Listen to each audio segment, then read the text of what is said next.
Welcome back, guys, to the Pod of Greed. That is right. Final episode of 2023. But if you watch it late, it can be the first episode of 2024. Yeah, there will be a first episode of 2024, but this could also be the one that you choose to watch, so that would be okay too. It's okay to watch it as both. Just watch it twice.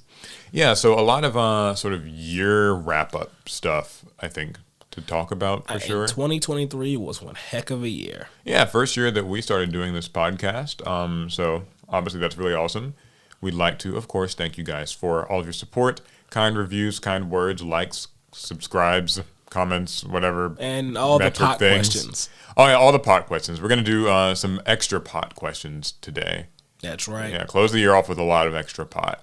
We're going to make sure that this thing is empty for the beginning of the new year. Yeah, that's basically a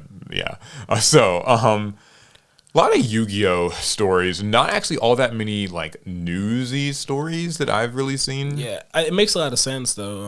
A lot of companies were trying to get products out for the holidays. Now that the holidays are over, I mean, there's not much to say. Yeah, definitely. So I think just to kick it off, the big Yu-Gi-Oh story would probably be the new Master Duel ban list. For you, yes. Yeah, I mean, it's gotten a lot of people talking. It's been one of the, some context. We've gotten like ban lists in pretty much every territory now. I know the OCG's gotten one fairly recently. The TCG got a really big one that we talked about last time. This new Master Duel ban list, though, is also going to be going into effect next year, early January. First ban list of the year, yeah. And it's a big one. So like the TCG, it's a big one. I'll go through the cards. I'm sure you guys have. I have not looked at it. Yeah, you probably haven't seen this. I know you've been traveling a bit. That's why we're late, by the way, this week. We've all been kind of. It's all my fault, guys. Holiday travels. Sorry. Not just you. I was away as well. I tried to teach my family Yu-Gi-Oh actually while I was on Christmas break. Oh yeah, how'd that go? It didn't really pan out. They weren't super interested, but I did get plenty of questions about like what the hell it is I do for a living and why anyone would care. So, would you ever want a real job? That question came up a little bit. Woo! That's family. A fun time. So, I did try. I was like, I could use some speed duel products. It didn't pan out super well. No. Although my family, I mean, they know a little bit about Yu-Gi-Oh, like the cousins that are around my age and stuff, but maybe it wasn't getting the best. to kind of take that leap of faith, It's a leap of faith, yes. Okay, so the Master Duel ban list, they banned 4 cards. The first one is Chaos Ruler, the Chaotic Magical Dragon. This is a card that I do not like this card. I don't like it in the TCG. I don't like it in Master Duel. This card shows up so much. It's in so many different pile decks. It's just, it extends combos forever. It's really good in Dragon Link. It's really good in pretty much any synchro thing that you face.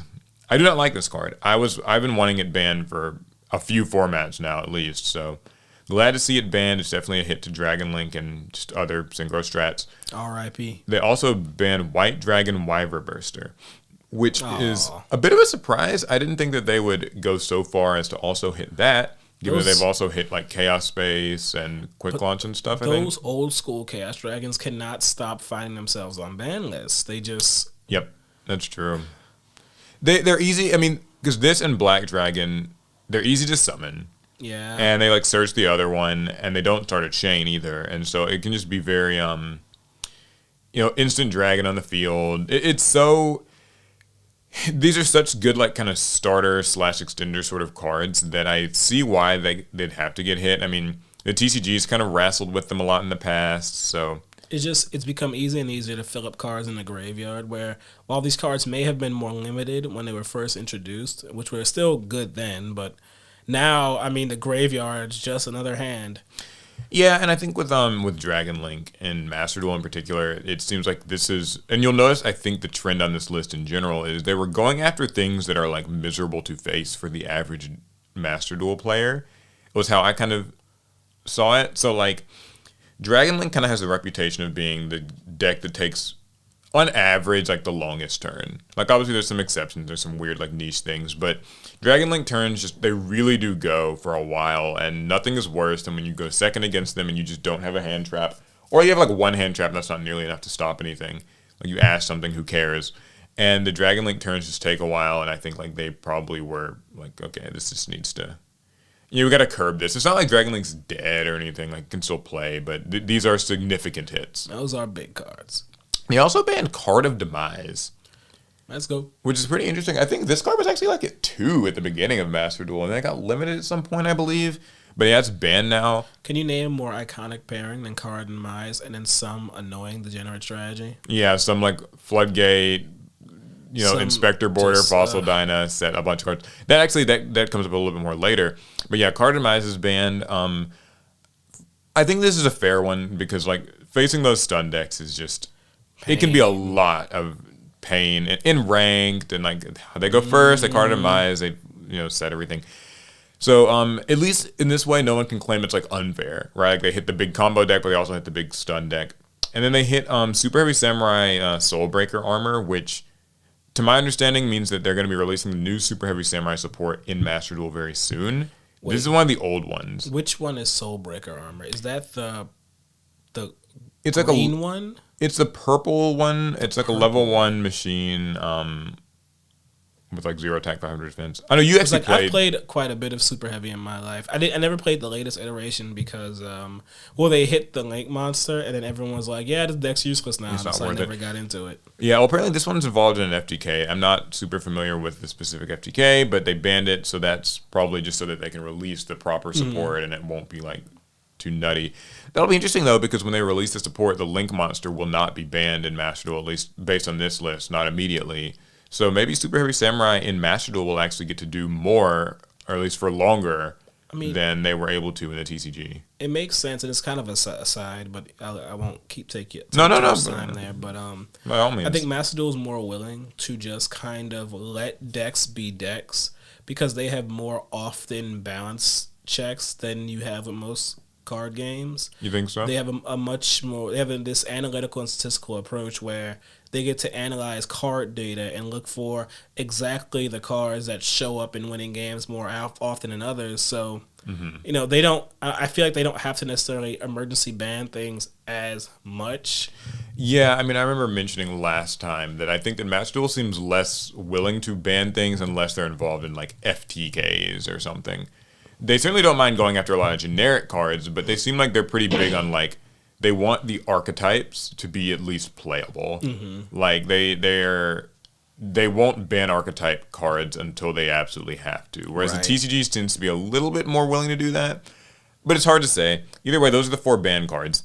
So next we got some limited cards. They finally limited Kashtira Fenrir. I was like, okay, where's the Kashtira card? Yeah, Kashtira Fenrir definitely needed, I think, to get limited. I like it at 1, honestly. Yeah, I think that, I mean, if you're a Kashtira player, obviously this really does bite for consistency because they only gave Kashtira 1 copy of that field spell, and like now to only have like 1 Fenrir is, hands are really going to break pretty hard. But I still think this was for the greater good because Kashtira Fenrir is used pretty universally in Master Duel. It's aggressively used. It's great going first. It's great going second. It's pretty difficult for a lot of decks to really like safely interact with, particularly if you're playing a lower tier deck. I think that they probably saw the play rates on this card and just how difficult it can kind of be to deal with, and they were like, "Yep." Hey, but at least Kashtira keeps a Rise Art.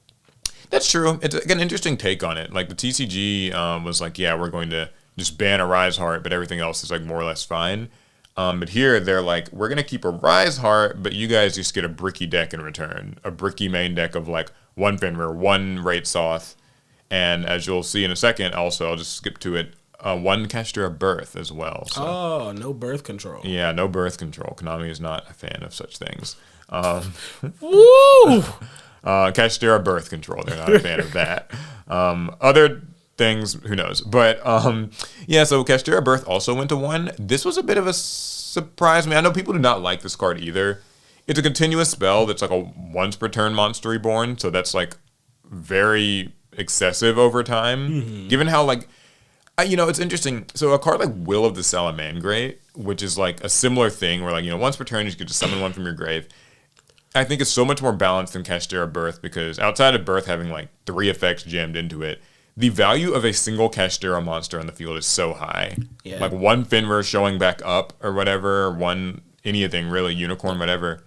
Those little Salamangreats are just ladder pieces. Yeah, whereas like the Casteras are scaring their own. And it like banishes stuff from grave, and it lets them like, you get the free normal summon. So yeah, I would say that Castera Birth, going to 1, it feels a little excessive. I would have been okay with just Fenrir to 1, but it sounds like Konami was like, yeah, we just, no more Castera. Right. We sold it. The packs are not in the shop anymore, a little special pack or whatever, or it's almost out or something. And so anyone who crafts it now, that's on y'all. Yeah, so no, like 1 Birth, I think it's just very unreliable. Now that said, I mean, if you hate playing against Castera, this is great news. So next is Inspector Border, which went to 1. Did not expect to see this one. I mean, I feel like Inspector Border is like a card that's super annoying, but always like gets to duck lists and stuff.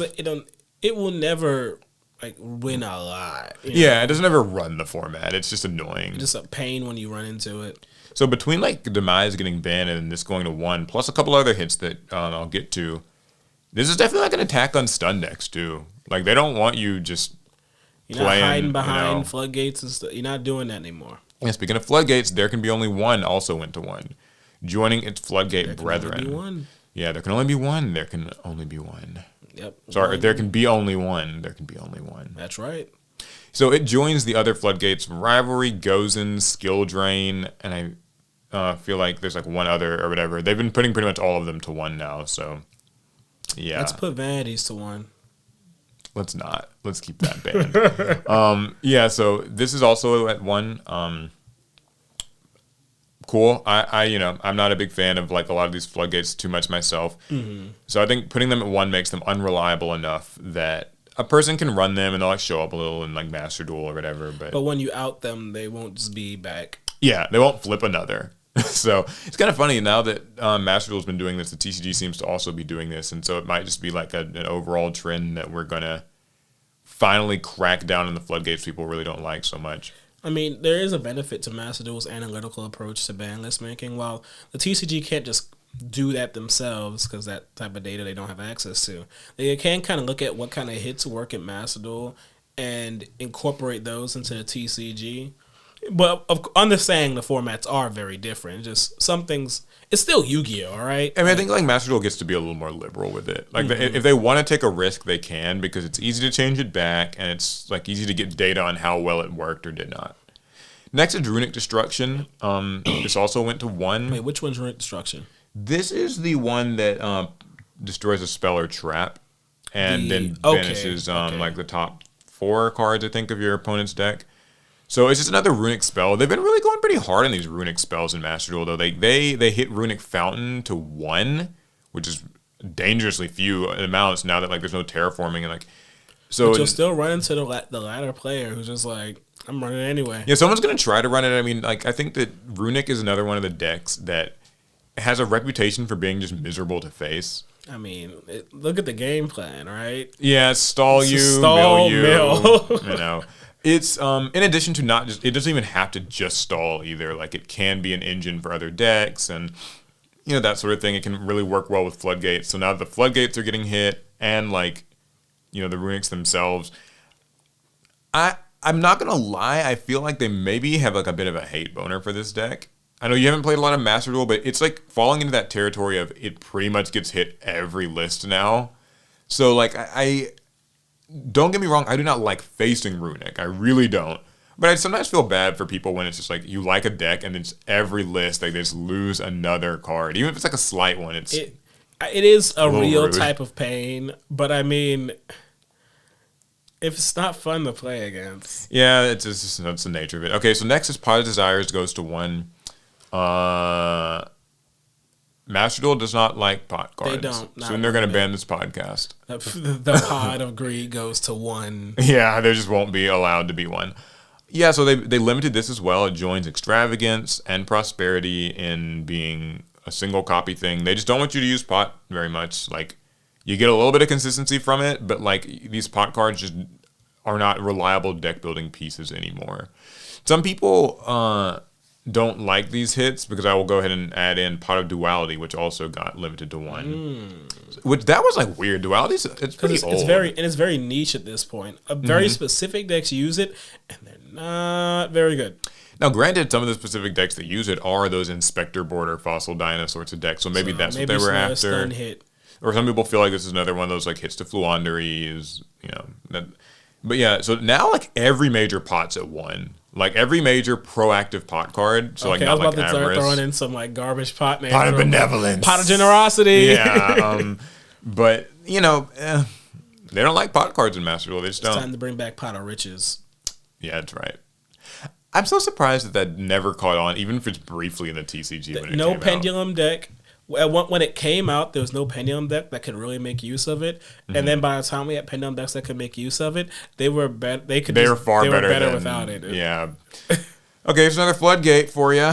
Kaiser Coliseum, also at 1. I'm not gonna lie, I thought this already was at 1 or something. I never saw people Kaiser use Coliseum this. has been on ban lists before. I remember it like in the past. The TCG's had it just banned forever, right? Yeah, I think it's still banned in TCG. Yeah, I haven't seen it, so I'm assuming it's still banned. Like, I didn't know that it wasn't at 1. I guess this is like a 2 or something in Master Duel. I don't feel like people play this much. I think a lot of people forgot about it, but like it really is an annoying card. Yeah, it's its own brand of annoying shit. Like, I mean, like, I normal summon my monster. It cannot be destroyed by battle. It can't be affected by card effects. Kaiser Coliseum. Yeah, it'll always be something like that. So that's also gone. So just more attack on the annoying stuff. Pearly Delicious Memory went to 1, and I'll go ahead and jump forward a bit. Pearly Pretty Memory went to 2. So just more consistency hits on Pearly. I don't hate this. I don't like that deck much, so I'm not gonna. I mean, whatever. They also limited Synchro Zone, which is this continuous trap that like says only Synchro monsters can like attack and stuff. It's really random. I look at this one. Give me look it up so you can like have a full look at it. I don't know if I've ever seen this. I've never seen anybody play this, and so my assumption is that like there's a deck that I'm not aware of. Somebody can notify me. That like I guess searches this perhaps like in a combo, and so maybe they're able to like, you know, to just like flip it, and it can be a little annoying, I guess. I don't know. Wow. What? I'm looking at it. It feels like it's the first time I've ever seen this. Yeah, there must be something that we're not aware of. Just some little quirky way to. But then it's like if it's searchable or something, then it being at 1 probably wouldn't change much. So I'm just very curious. There are cards that can search it. Yeah, there's ways to search it, but I don't understand what putting it to 1 would do, because like with traps like this, you'd only ever run 1 copy. Yeah, you'd only ever run 1. You're not gonna run like 3 of it, right? I mean, I assume. I mean, I'd assume, but here we are, like limiting it for some reason. As the old folks say, assuming makes an ass out of you and me. It's just interesting.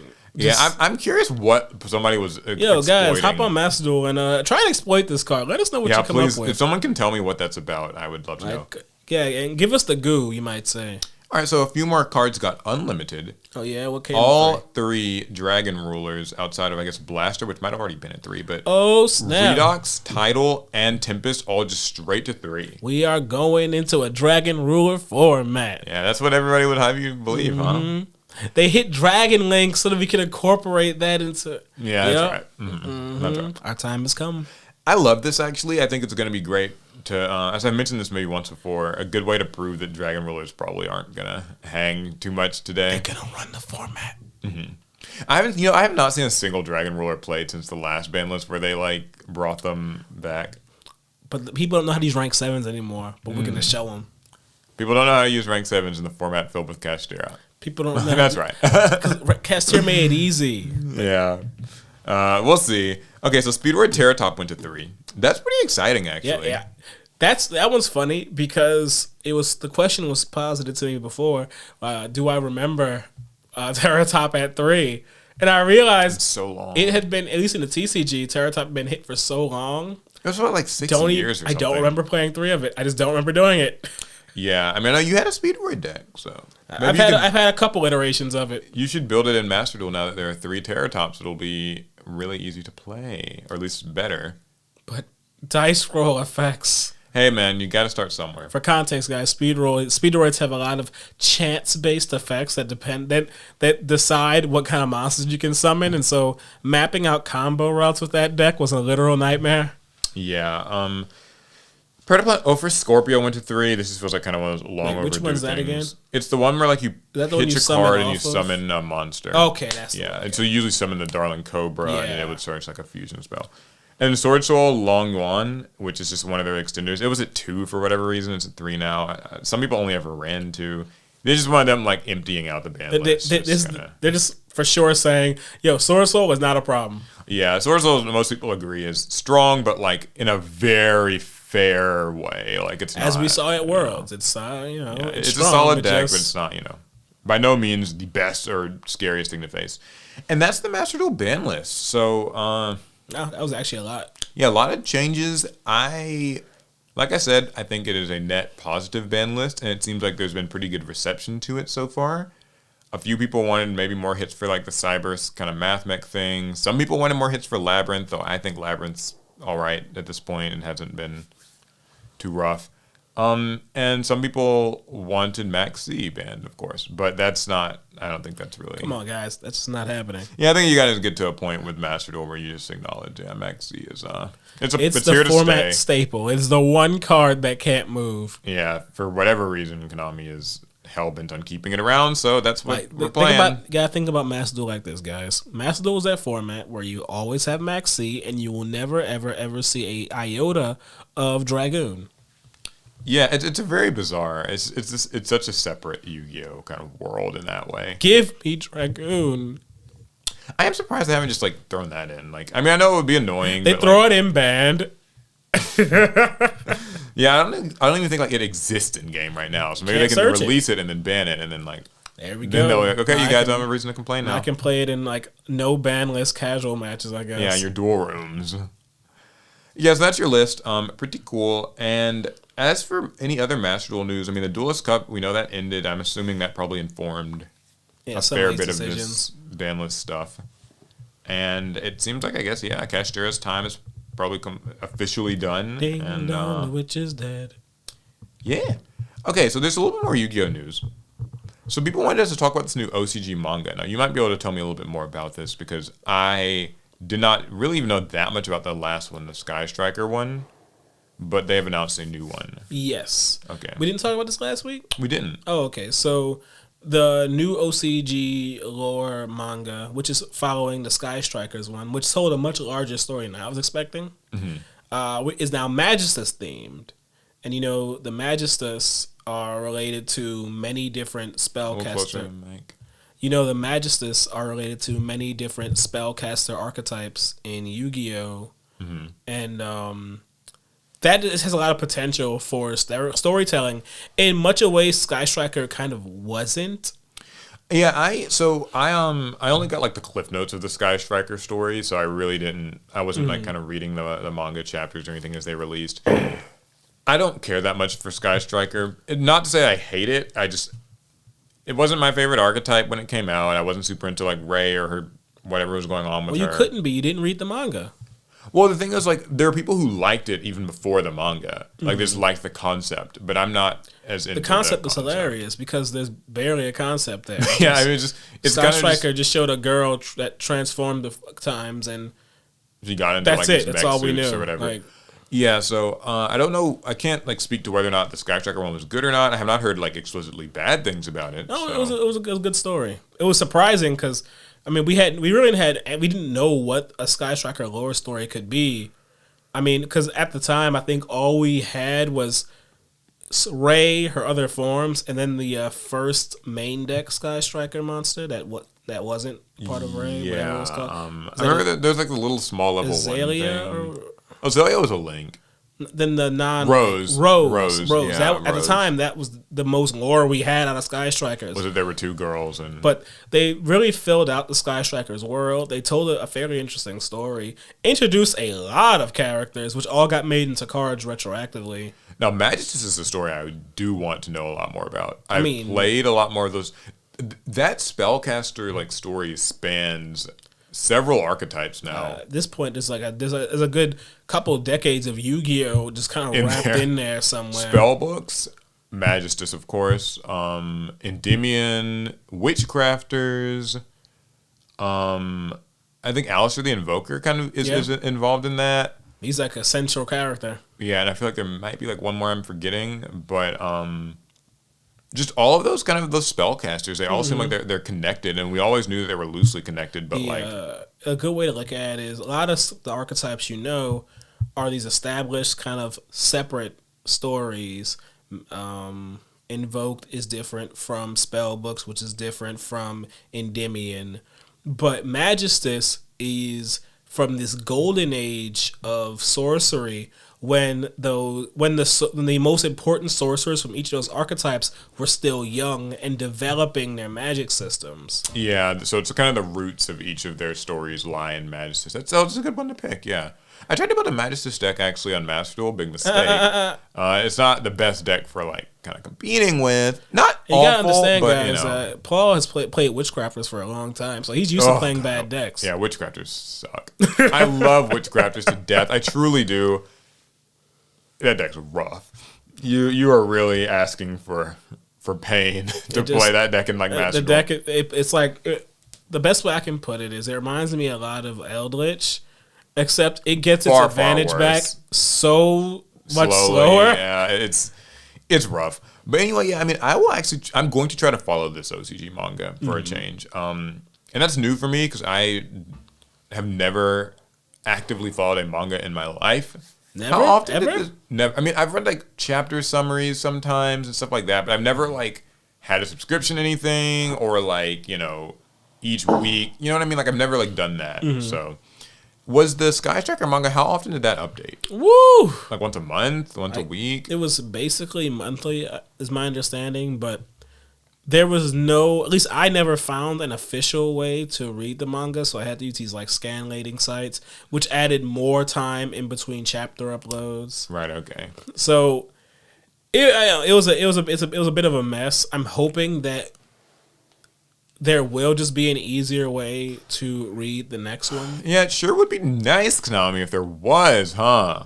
Especially Just a given way that, for like an English Yu-Gi-Oh enjoyer to just get their monthly digest. But I mean, we don't even get the like OCG structures manga in any type of a easy way to read, which is strange because Shueisha, Viz, Shonen Jump, I mean, we have English versions. What's bizarre to me, at least compared to the OCG structures thing, and even this still really even applies to OCG structures, but especially with like the Sky Striker and this one, it's like these like are product adjacent things. Like these promote like active products that you can buy and play in the TCG.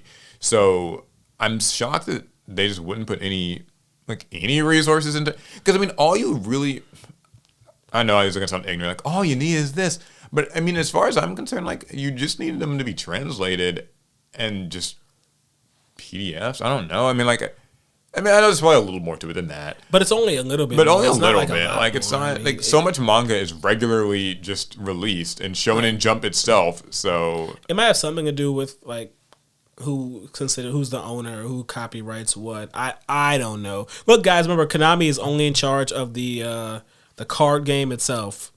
yeah. So anyway, I do want to follow that. I like all of my spellcaster archetypes. Spellcasters in general are like kind of my thing in most fantasy properties. So okay. That just means you don't like to move. I don't. I like to cast. I stand still and I cast. Reference to black mages in Final Fantasy 14. Y'all know what y'all do. Yeah. Or don't do. We don't move. We cast. Okay, so there's a couple of new card reveals, and actually the name of a new set revealed. Infinite Forbidden. That's the next main set, right? Yeah, it's the next main set. It's coming after Legacy of Destruction. So I don't think we really have any like reveals for it yet. We just have the name of it. What do you think of that name, Infinite Forbidden? Sounds like nonsense. And There goes the main camera. the Okay, main cool. camera. All Well, right, we'll guys, be- we're locked in I'm now. talking to you guys like this now. But The pot's here in case you don't get to see it at any other point. the camera turns off. Like, where'd the pot go? Yeah. Anyway, sorry. Go ahead. But I forgot what I was saying. Just Infinite Forbidden. Oh yeah, Yeah, the it name just sounds of it. like nonsense. Infinite Forbidden is a strange combination of words, but maybe it actually means something. Maybe they're gonna retrain some banned cards. That's always fun. Yeah, I mean, it's kind of interesting because it's coming after Legacy of Destruction, which was a Light of Destruction, like, reimagining. But the set after Light of Destruction was, was the Duelist Genesis, which this definitely is not This that. is not the So Duelist this is Genesis. them like kind of changing over from that. So I'm not really sure what that's about. I But want retrains of forbidden cards. I don't know which ones, mind you, but I just want them. yeah, well, anyways, a new card that just comes in Legacy of Destruction is this new quick play spell a lot of people are talking about that kind of has to do with, like, it's a board breaking card, and it also adds some lore to the, what is this, the, like, Metaltron or Draco Slayer story? It connects Dual Terminal and the True Draco story, which no one saw that coming. Yeah, so this card is called Metaltronios. It's a quick play spell. You could target a face-up non-token monster that your opponent controls, and your opponent cannot activate the effects of the targeted monster in response to this card's activation. Mm-hmm. So I guess I can target like your Barone or something like that. Special summon one monster from your hand, deck, or extra deck that has two or more of the same type, attribute, or attack as the target. But its effects are negated, and also the targeted monster's effects are negated. If you special summon a monster with the same name as the target, then you can banish both monsters face down. Pretty crazy, pretty cool way of like dealing with I guess a threat card. It reminds me a little bit of Ultimate Slayer. Yeah. A bit, where he's like sending the kind of card of the same type. But this feels like Ultimate Slayer mixed a little bit with like Crossout Designator. There's a lot of potential here. Another one of those cards that kind of inform your deck building like style and process. One of those cards that if you don't like adjusting your main deck like for such cards, you probably won't want to run it. But in formats where deck lists are very like homogenous, Yeah, like where really the useful. format's predictable, I think that this would be a good one. Like if everyone's kind of running the same thing, or you know what everyone's running, then this could be a really cool card. So I like that. I think that's a pretty cool card. It seems to feature, I guess, Metaltron 12 on here. Yeah. And this Ritual Beast Tamer. That's the new version of Laura. Okay, yeah, so she's on here too. Now I don't have all my lore down. That's Alex's wheelhouse, but it does seem somehow Metatron's power is being used by Laura to do some ritual beast like things. It's just strange because up until this point we didn't think there was any relation between these two archetypes. Yeah, so I guess they're just kind of connecting more and more of these. There is also a new spell that got revealed just yesterday, I believe. I'm getting sick of all this. Yeah, it's another spell. It's called Blink Out. Yep. It's a quick play spell. Target a link monster on the field, return it to the extra deck, and then you can special summon one of the materials used for its link summon from your GY. This actually follows in the footsteps of Defusion and Desynchro. So I'm guessing that they might actually like translate it to D-Link or something. D-Link. Or Broken Link, I don't know. Though something. the artwork feels completely unrelated, given that it features Fallen of a Gyros on it. Yeah, it's got some of those Fallen, like the Sprite adjacent stuff. Isn't that more so? Because Fallen of a Gyros has like Sprite Blue and like the Fire Sprite. And they're using the armor of...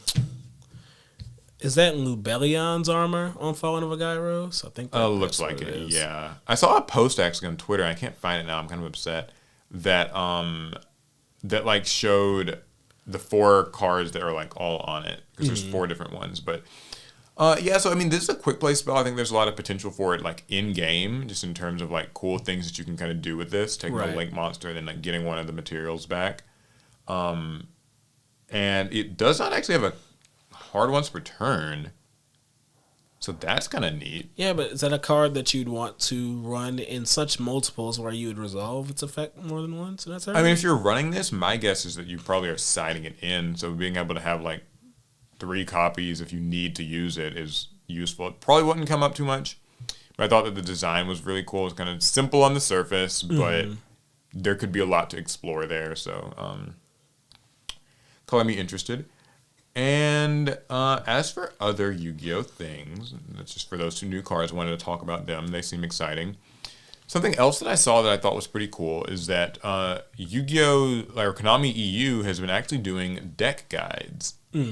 So they've been having top-level players collaborate with them to create deck guides. I saw that they'd made one for Rika Sun Avalon like the other week. Oh, yikes. Which was kind of funny because like, it just got hit on the ban list. So they clearly recorded that like I guess a few weeks in advance. Probably had to go through approvals.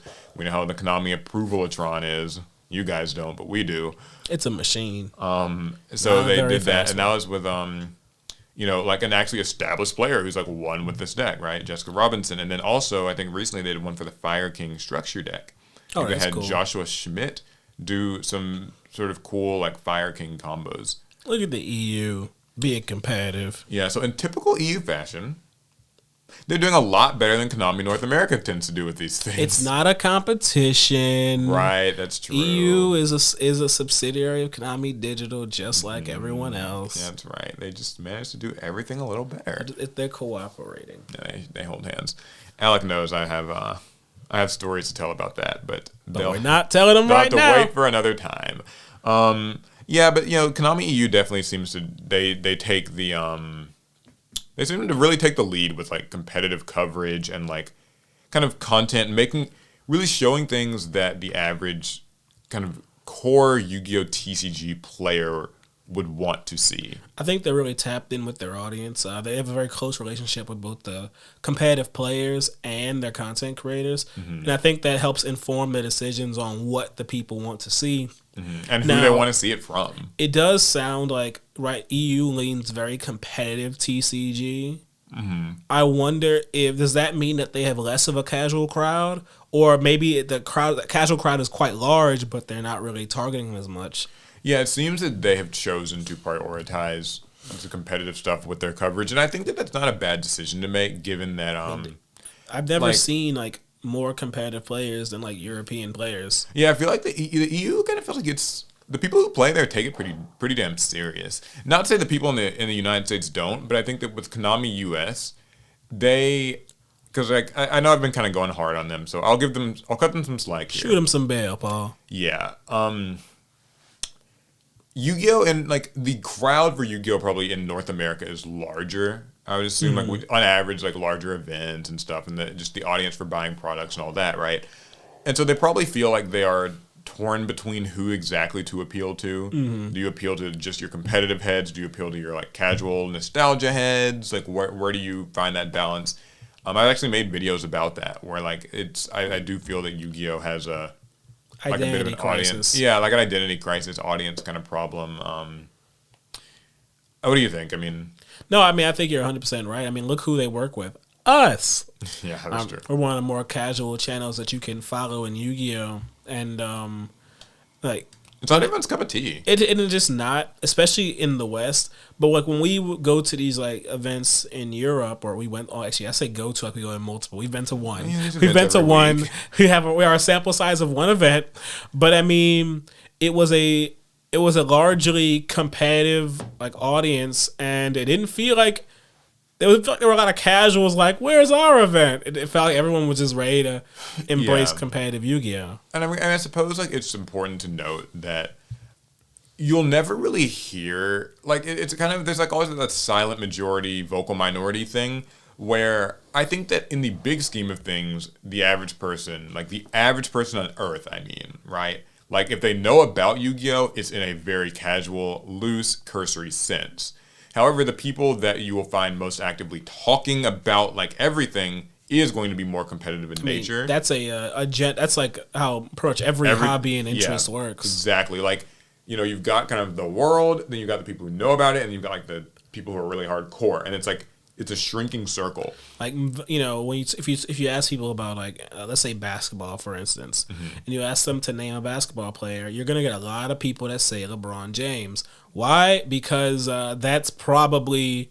It's like, the household name. The household name that you can, like, go to even if you don't follow basketball. And when you ask people about Yu-Gi-Oh!, if you ask them, like, hey, name a Yu-Gi-Oh! Monster, a few people can give you very specific answers. They can say, my favorite card was, let's say, Fallen of a Gyros. No one ever said that. But or Fallen of Albaz.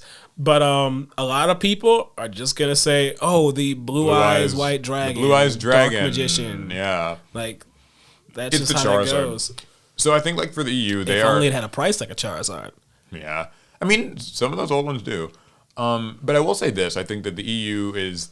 I respect their decision to pick, that competitive audience and really, like, cater to them and do a good job of it. Because it's kind of better that than being the jack of all trades, master of none. That is kind of the more confused Konami North America, where they're sort of like, Dark Magician, Blue Eyes nostalgia, haha, but then, like, also, like they're kind of at an arm's length from Check everything. out this YCS coverage, and now let's look at two fighting game players play like first LOB 3 format Yu-Gi-Oh. So I see where it's very identity crisisy. I for one can appreciate it all. I think it's all very cool, but I can see where a person might be a little like alienated by one or the other. The more you're into something, the less you want to consume its casual content. That applies to a lot. That is true. Okay, well, anyways, I just wanted to kind of spotlight the EU deck guides. EU, as usual, doing a good job. Konami NA can maybe take some notes. Break out your notebooks, yo. Yeah, so just a question that I actually wanted to sort of ask, or maybe we could go over, is... What you got? A bit of a year in review for 2023 Yu-Gi-Oh! Like, this was the 25th anniversary year. Yeah. So... we raised this question a lot when we sort of first started podcasting. How do you feel about the 25th anniversary year? Like, has it been... I know at the time that we were saying that, we weren't super taken with it. Some time has passed, and it's like some more of the products have come out. Like, the pot collection's been shipped now. We've seen, the Platinum Dark Magician since then, which maybe makes it a little worse. We've seen, like, the Triple God card stuff, but we've also seen, like, Rarity collection. Mm-hmm. And we've seen how the prices have shaken out on, like, QCRs. So there's been, like, ups and downs and stuff. What do you think of the 25th? Like, free balling. The 25th anniversary was only a celebration to Konami and no one else. Okay. How do you mean? As a player... I don't feel like I got any... I don't feel like I got much more out of Yu-Gi-Oh! Than I would have gotten the 24th year or the 26th year. Mm-hmm. I mean, like, quarter centuries are just starlights with a new stamp on them. Yeah. They put more of them in sets, so they don't even feel as special as starlights. So you weren't big on the quarter centuries? It's just they didn't feel as special as I think Konami wanted us to... as Konami wanted them to feel. Mm-hmm. And, it's not like we fixed so many problems in Yu-Gi-Oh! That it feels like, oh, yeah, Yu-Gi-Oh's in a major upswing right now. I mean, like, we open a lot of packs, and a lot of our products are still kind of wonky in the quality control department. Yeah. This was the year of wonky reprints where we got our Megatins that didn't have anything anyone wanted. Not really many reprints anyone wanted. Yeah. We were waiting on some choice reprints all year that just kind of didn't happen. But then we got Rarity collection all of a sudden, and it's like, hey, here's all the reprints. And it's like, it feels very like high highs and low lows this year. Yep. Which is kind of how I already felt about Yu-Gi-Oh! Yeah, exactly. Like, that's the thing. I'm glad you mentioned it. I don't think that the 25th anniversary was actually bad. If you'd asked me 6 months ago, I'd be like, yeah, like, it's kind of underwhelming. I don't really like it. I think I've just changed to... It just feels like another year of Yu-Gi-Oh! Yeah, all the good and the bad. It feels normal. I think the only thing that felt maybe a little special was when we opened up the pot collection. Mm-hmm. Now it's like, this is actually kind of fun. This feels like we love Yu-Gi-Oh! Mm-hmm.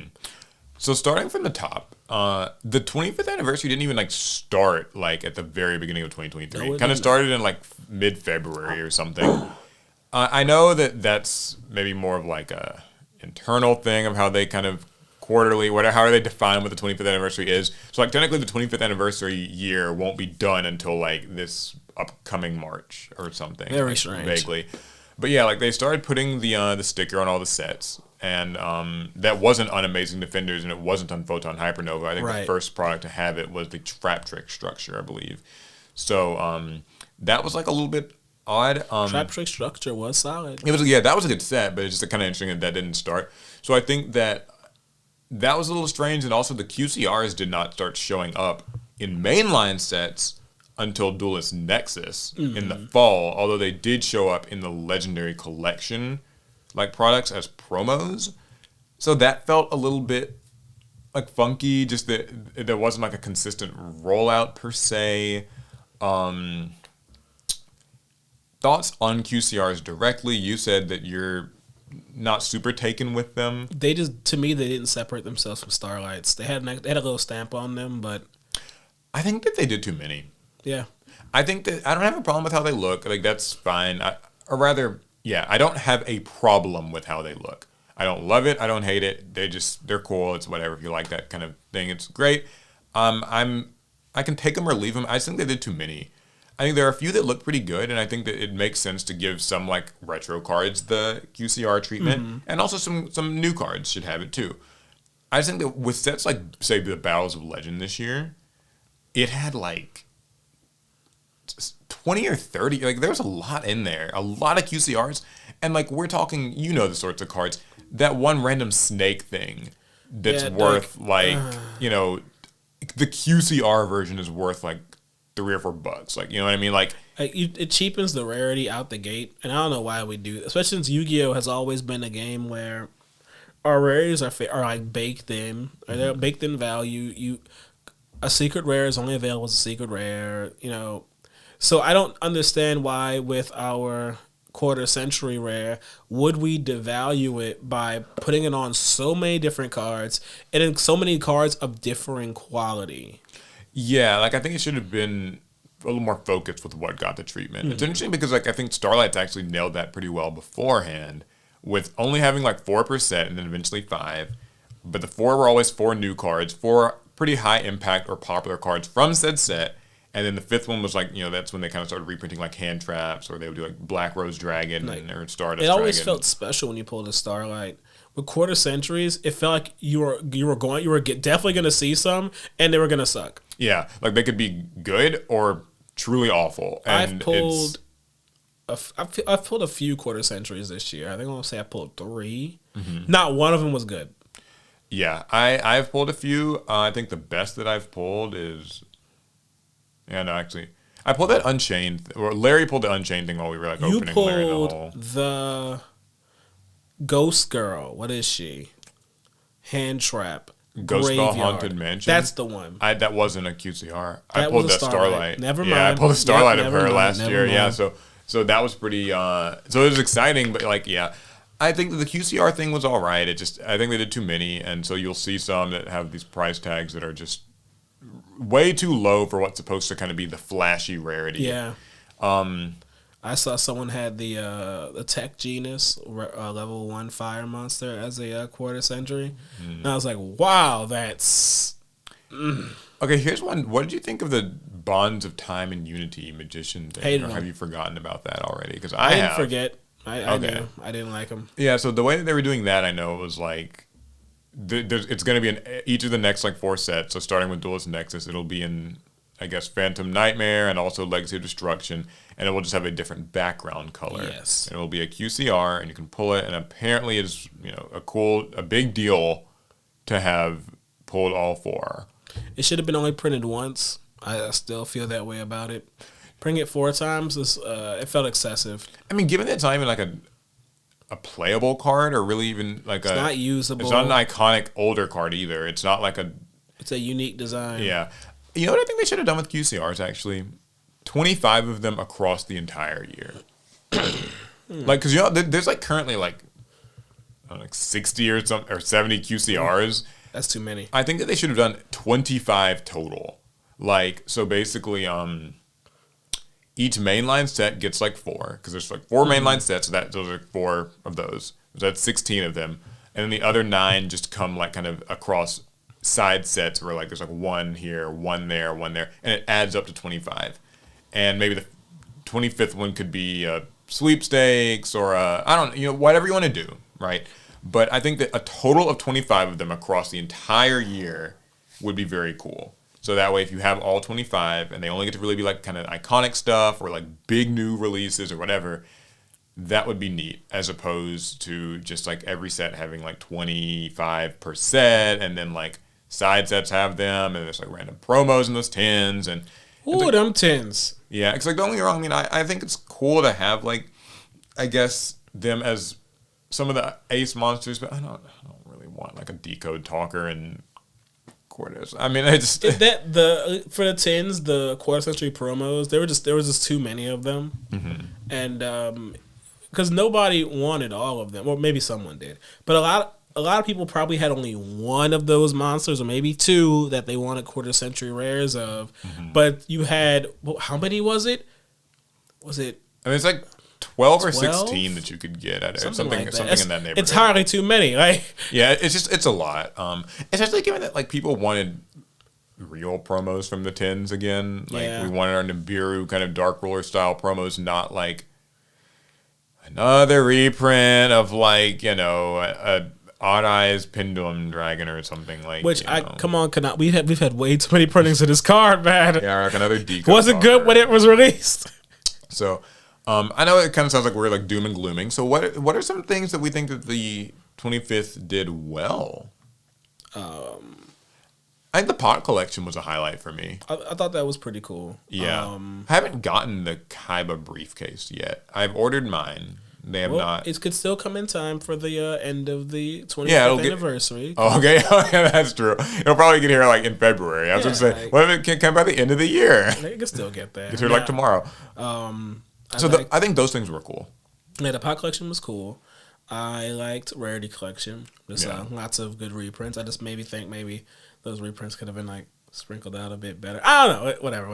It was solid. So funny thing about Rarity collection. Sorry, did you have more? I was going to say is I think that Rarity collection was so good that it actually invalidated the need for the tins and Battles of Legend this year. And that is something that we brought up in our little product ranking video that I did on MST TV's channel, along with like Sam, Team Samurai X1, and like Ruxin.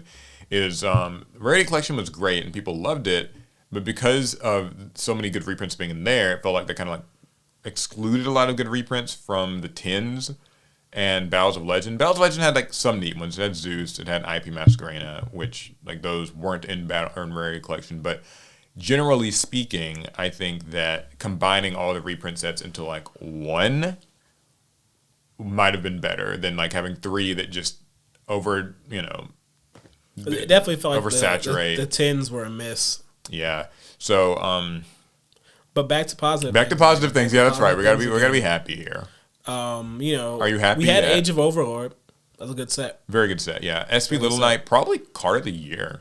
Some people would say. Oh yeah, because it took about half your year's salary. So that's true.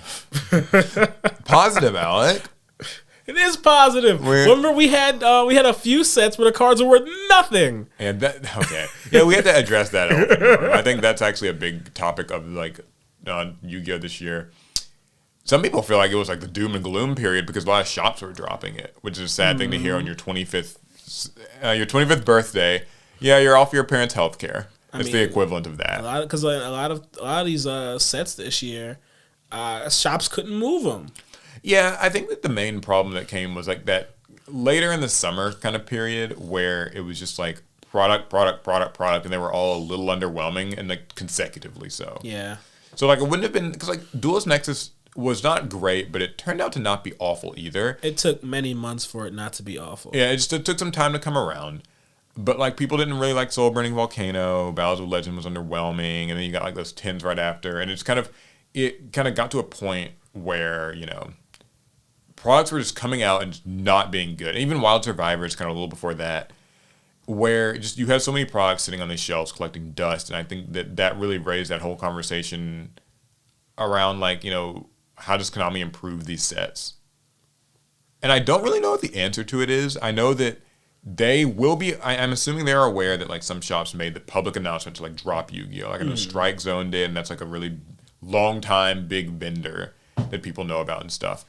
So like what they choose to do, how they sort of choose to, address that in products next year, I'm curious. It's weird to say I do have high hopes for the 26th anniversary of Yu-Gi-Oh. I thought we learned a lot of tough lessons this year, and the 26th anniversary I think will be really nice. One of my favorite things is we'll be taking that stamp off of everything. Yeah, that's true. I'm actually so you don't like the stamp too much because it keeps reminding me how. This year maybe kind of. Yeah, it is. I don't feel like I celebrated Yu-Gi-Oh this year. So take the stamp off. I think that one last thing I want to say is Rush Duel came out and like Duel Links, and I think that was actually another highlight. Yeah. That was pretty positive. I know a lot of people really like Rush Duels. I know a lot of people also would prefer that it be physical. And there is a mixed bag since there are Duel Links players who don't care for Rush Duels in Duel Links. True. At least you're not forced to play it. You are not. So, but you are forced to abide by the Duel Links product release schedule, where now Rush Duel products have inserted themselves into that product release, which now increases the time in between you getting your regular speed duel products. Yeah, so I mean, I think like if Rush Duel does well in Duel Links, it'd be cool to see them maybe consider doing like a physical release of it. Is there anything else with the 25th anniversary that's like kind of been? I mean, well, I can't say we've had a lot of like new figures. We have figures that were announced in the last years that have been coming out this year, and we had new figures announced this year, but they won't come out probably until like next year. So, you know what I think? This is more of a general thought on just these anniversaries and stuff. These companies, like, they really do love the word anniversary as a chance to kind of like see how high they can place the price in like a nostalgia product. Because it's not just Yu-Gi-Oh! Like, yeah, people obviously did not like the Platinum Dark Magician. Tommy's still trying to get rid of that thing on social media. Not like they still are. And they're still trying to push those Egyptian gods, if you want to spend $400 on those. I was informed that apparently you can enter the BLS sweepstakes without buying them. Oh, okay, cool. But they don't make that like very well known. Yeah, they didn't make that clear. Apparently there's like some fine print somewhere where it kind of you can enter it, but this is the only way to like, I guess, there's a way to like guarantee that they get your entry, don't lose it in the mail or I don't know. Lose it in the mail. Send a postcard in. A postcard, you say? Yeah, that's right. So, yeah, but what I was going to say is like, Magic technically kind of did the same sort of fumble with like Magic 30. People did not like that. Nope. $1,000. And fake Black Lotuses. Yeah, and unplayable proxies. And then also Pokemon did that $400 thing. We didn't really talk too much about that on the podcast. Yeah, that weirdly plastic expensive edition thing. Or whatever it's called. What the hell is that? Like a flex, I guess. You just kind of flex with your friends. Yeah, where it was like you get like these 3 decks, like a Charizard, Venusaur, Blastoise, like an old style deck, like with the old cards and their old power levels, therefore not really playable anyway today. I mean, you could play it in just with friends with just that, and like kind of this plastic board that you take out or whatever. It was it was supposed to be like a premium like Pokemon experience for the old head, but it still kind of misses the mark. Though on the bright side, the Pokemon community, they kind of love just expensive. They'll buy nostalgic things. It's this man $400, Jesus. I mean, the Konami charges $400 they have for these Charizards that cards, cost way more than that. So, well, yeah, but no, this is an MSRP though, like as opposed to like a kind of perceived value thing. So, I mean, I think some Pokemon purists won't love that, but I think in Pokemon collection hype beast culture, it's fine. Yeah, that's just another thing. That's true. I don't think Yu-Gi-Oh! Has as much of a hype beast culture to it yet, though we did see they were marketing the gods with the hype beast website and platform, so that's true. Maybe they're trying to grow that, Yeah, I don't know. I think like for Yu-Gi-Oh! What do we look for in 2024?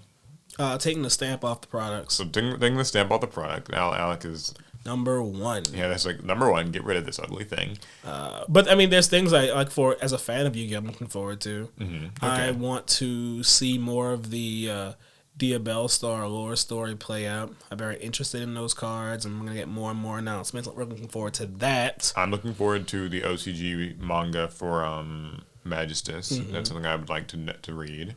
I'm really interested in what structure decks get announced in the coming year because it feels like we've hit this this kind of no man's land where we have there's no telling the next structure deck will be. Is there something that you would like to see? There's so much. Would you want it to be like a character thing or no? Or a thematic thing? I don't want any more character structure decks. Oh, you don't? The Jack one scarred me. Well, it's called Scar Red Archfiend. Scar Red Dragon. Paul's played against me with that deck a couple times now, and at this point, I'm hurt. Is there like a preference? Oh man, I want them to retrain the old water, earth, and fire structures. Those old leave out ones. wind. I always forget it exists. I'm not gonna lie to you. No, I forgot. I'm glad you mentioned that. I think they actually should do that. I think I that'd be 100% really cool. think that they should go through and like do just the basic elemental ones. You could honestly, so they already did the Fire King deck, so it might be a bit soon to do another fire deck. But I do think it would be cool to have each of the elemental ones, or like even if you just since Fire King's got one, maybe Atlanteans should get one. You know, kind of a Atlantean water. Kind of because they were in lore, they are kind of at odds with each other. And I also like the idea of seeing structure that takes on some of our kind of fallen brethren of archetypes. I think a ghost trick structure deck would be really cool. Oh, like around Halloween time too. Yeah, I've always thought that would be some cool. like older fan favorite archetypes. Repackage them together. Get that older. The older cards together, add some new ones, give them some shiny new piece of cardboard to tie it all together. Yep. You know, kind of like what they did with ice barriers. Yes. Oh, that's something I'm looking forward to as well, is seeing all those kind of new, the G-Nex and like Ice Barrier and Inferno. Those are going to be cool. A product I'm looking forward to is the 2-player starter deck, actually. I forgot about it. I didn't forget about it, but I am looking forward to that. But so when you mentioned structures, I was like, oh, I'm kind of cool. That's kind of cool. I'm interested in seeing like, we haven't gotten like any more word on what's in that. So maybe Konami will email us and be like, here, Team APS, you guys can be the first to preview it. No, we don't want that. I mean, I don't because then they'll want us to do it their way. Oh yeah, never mind. We should throw the rule book out and just duel with it. Yeah, just duel and see how it goes. Yeah. Can we predict the turn-by-turn structure that they have written out for us? Can Konami make a better duel than us? Playing Yu-Gi-Oh! As Konami intended. Yeah, I mean that's something I'm kind of interested in because I'm always big on this whole idea of like Yu-Gi-Oh! Is really missing like gateway products, like onboarding stuff, and this is the first. So we have plenty of gate guardian keeping. Yeah, plenty of gatekeeping in this community, lots of that. But yeah, I mean, I would like to see what is Konami's version of a modern onboarding product, and how does that do? So. A lot to look forward to. A couple of other quick things I know is like Speed Duel gets a new box pretty soon. So that's pretty cool. I'm really looking forward to that. As you guys know, I actually keep Speed Duel boxes in my bag with me whenever I go home. I will eventually get my old friends to pick up Yu-Gi-Oh! Again.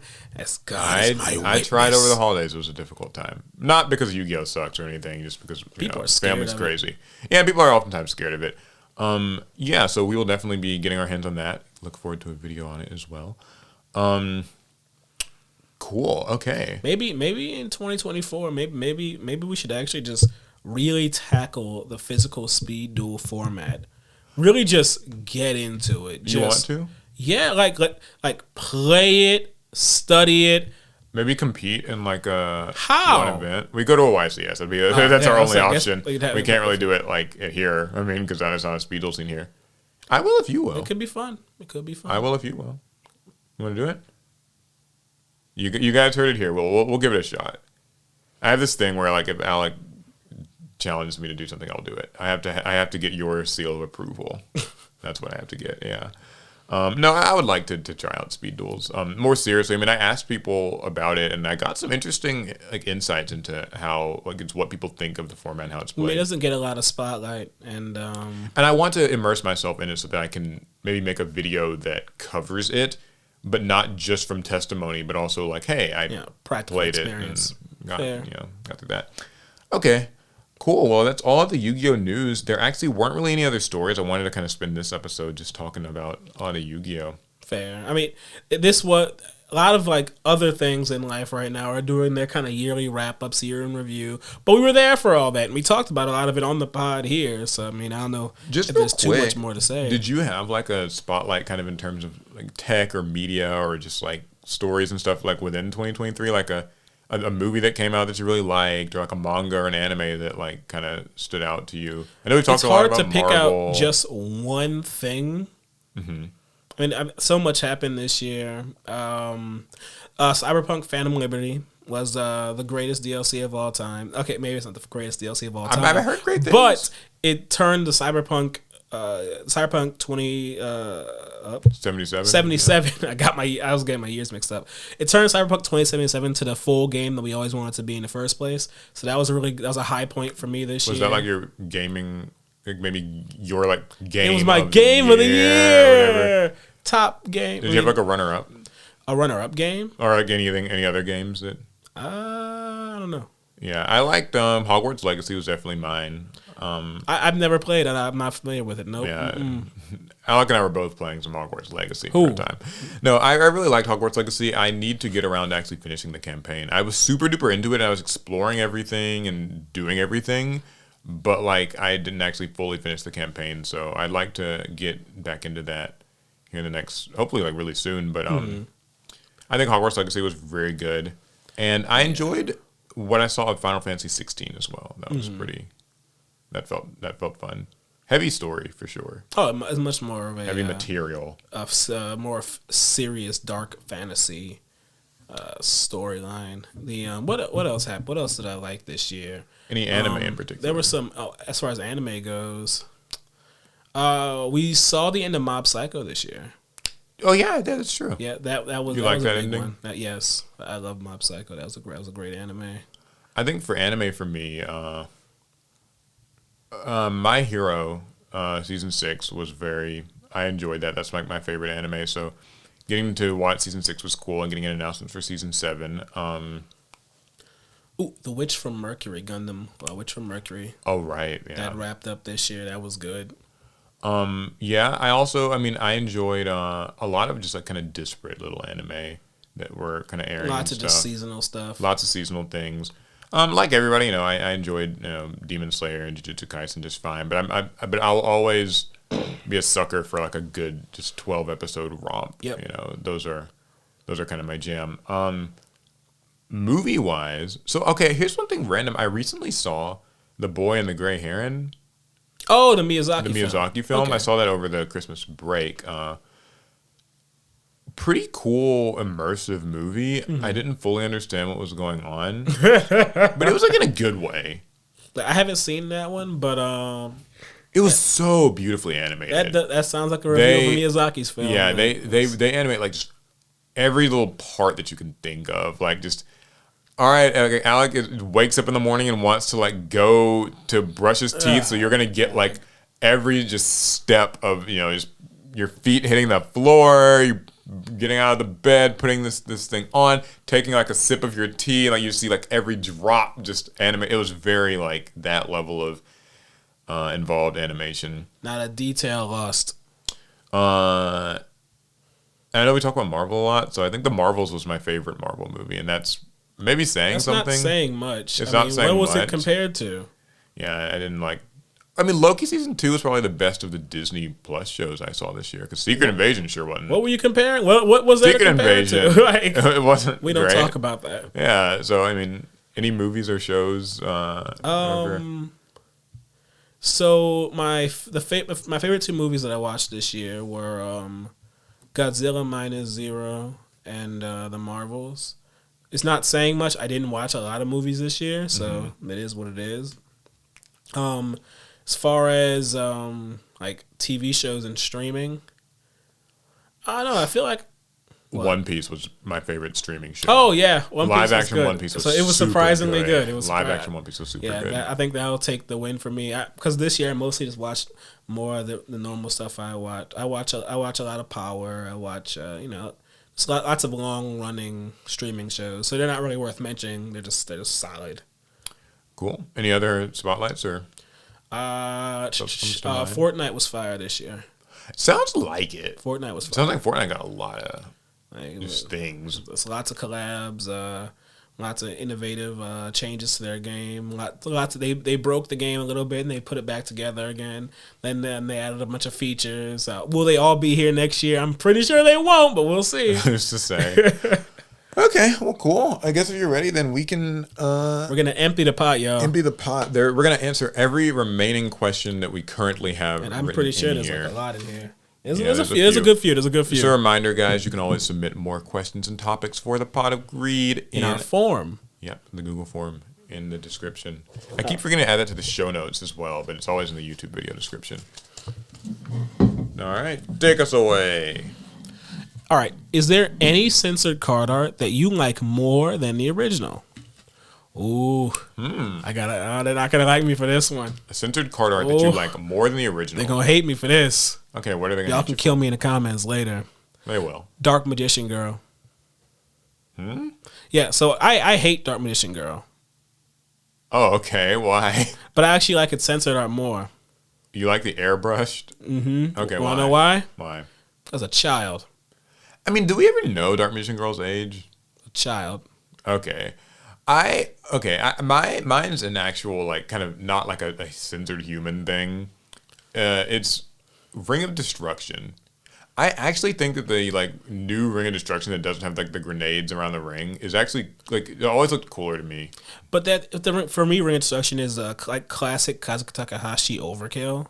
Mm-hmm. It's nonsense overkill. Like that's kind of what it was supposed to be. Because to me, it makes me think of what's the other ring that kind of Ring of Defense? No, the one that has like a bomb on it. Like a stereotypical looking bomb. I forget what it's called. Oh, I don't remember. He just has these like goofy things like that. So to me, I kind of torture device or just heavily violent imagery. Do you have like a card that got like change that you like better than the? Because like, there's like that one trap. Oh, what is it called? The one where it's like it's like the girl and she's like looking at the frame and she looks scared and there's like a creepy guy in the background, but it's like a completely different art than what it was. A lost art. Oh my God. You're talking about Tragedy. Tragedy, yeah, like where it's just a totally different art. I don't know if Do you have any opinions on any of those? I don't know if I really looked at the. I don't know if I ever compared Tragedy's two arts, so I'm not really sure about that. Because outside of like Dark Magician Girl and that one thing, I've really not liked our brand of censorship and how we've changed artwork in the TCG. It's never felt warranted, and I oftentimes never feel like a card's better, really. It's a tough one. Here's one. I kind of like Barrel Dragon's censored lasers. Like, they look cool. I feel like we just got used to it. I think it would have been better if it was a gun. Yeah, it makes it look more futuristic compared to more just mechanical. It's supposed to be a gun dragon. I think my thing with these like censored Yu-Gi-Oh cards that I don't like about them now is like when they'll release a card and then like release the lost art like a month later and it's like, what the freaking point? Like, you know, like like Mitsu the Insect Ninja. Yeah, like Mitsu the Insect Ninja, right? Like it came out and then like they're like, okay, it's like a lost art and like 2-3 months later. And it feels weird because Mitsu is also available as a Starlight. And it's like, okay, so if I have my censored Starlight Mitsus, but then they have the Lost Art Mitsus. Now, granted, the difference in a Lost Art Mitsu and a normal censored Mitsu is not huge. Mm-hmm. It just feels weird to have those. To have them both released so close together, and then it kind of makes it feel like, okay, which one would you like? If you wanted like a max rarity ninja deck, I mean, I guess you just get the the Starlight one or whatever, but put like them somewhere else, I guess. Yeah, so it's kind of weird. All right, well, my question: should Konami bring back tag duels? Should they implement any new rules or something to make it maybe modernize it all? So you say yes, but here's the thing. Tag duels are official. They're on this website that you can find hidden between like 8 layers of... revamped and made into a major event. No, yeah, you're right. I mean, I think tag duels have... Really? Tag duels could have their own format with their own products. That would be the only way to keep it balanced and like proper. I would like to see them in the same vein as speed duels in a way. So while I don't think that they'll probably ever be able to dedicate a product because it's probably so niche. Yeah, you have to have a friend. You have to have a friend. Like you have to have 2 other people. Is hard to come by. Yeah, and Yu-Gi-Oh especially. No, but I think like tag duels are cool. I always liked playing them whenever like we played a few at locals like years back. I remember, and that was always pretty fun. I know some old like games would let you tag duel, and people had that in like EDO Pro or whatever. It was like a tag duel feature. Heck, we've done tag duels on the channel. Yeah, we've done some on the channel. We tried to do one recently. It didn't really go over well, just filming and all that stuff. I won. I'll actually upload that. I think just for people's enjoyment if they want to. If you guys want to see an unedited, hard to see cards, but yeah, I would like to see them bring back tag duel. I don't know what new rules I would say should really be implemented. I mean, I don't think that tag duels. It's difficult because like the last time that I played tag duels was like in the middle of the Xyz era. Like that was the last time I played it in like a tournament. The tag duel rule set is fine. It's the damn cards that are Yeah, a problem. it's the way that modern Yu-Gi-Oh's card design has like moved forward. How do you find how do you not just like exploit things so heavily? Because like there's got to be a little bit of exploitation in the sense of like you and your partner are like playing, so you should come up with some creative new things you can do, right? Like I can use your monsters as Xyz material, synchro material. But I think that when you add in like links into the equation, that feels like that could probably get a little overboard. And then A lot of our I know. modern cards were not designed with multiplayer, like or multiplayer, two people with multiplayer, but Yeah. they were not designed for there to be more than two people playing at a time, and so their effects and the rulings for them would be very difficult to Yeah, parse. there's certain rulings I think would come up, and also like you really got to like clamp down on those floodgates and stuff like that because it just feels like it'd be a little bit. All four players flip their floodgates. No one can play a card. I actually think also like just negations in general, like those monsters that have those once per turn omni negates, could technically be even more powerful in a like tag duel because like my Barone or not It's Barone. live on my Yeah. turn, your turn, his turn, your turn. Yeah, like it's kind of live on all these turns. That could be a little bit like and all quick effects I think could really come under that umbrella Yeah. too, where like a sprite elf, let's just say. I know it's like currently banned in the TCG, but like let's say it wasn't, and you can just like get a summon every turn. It would be a little bit much. Agreed. But I would like to see them come back as well. I'm always a fan of an alternative way to play Yu-Gi-Oh! I'll tell you that much, because God knows, modern Yu-Gi-Oh! Can wear you down. Facts.